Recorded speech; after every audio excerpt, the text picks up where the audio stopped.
المرحلة الثانية لإيش؟ للتطور النفسي لك كإنسان عشان توصل إنسان مستنير، وقال يا شريك الحياة أو الزواج. شريف عرفة يتكلم إنه مستحيل توصل لرقي نفسي واستنارة نفسية بدون ما يكون عندك شريك في الحياة أو إنك ترتبط أو تتزوج، وهذا الدين بيحاكي بمنظور إنه خلى الزواج نص الإيش؟ نص الدين. هو يتكلم إنه ضروري عشان نستنير لابد أن يكون في استقرار نفسي. الاستقرار النفسي هذا يكون عن طريق عن وجود شريك إيش؟ شريك للحياة. وفي ناس يقول لك لا أنا قادر أكون مستقل بذاتي، تمام؟ وهذا نرجع نقول هذا الإنسان المستقل.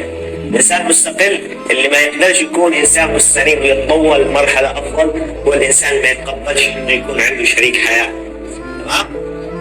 بعدين كان أهم منظور أو أهم فكرة في الأمسية السابقة هو الحديث عن الهوية.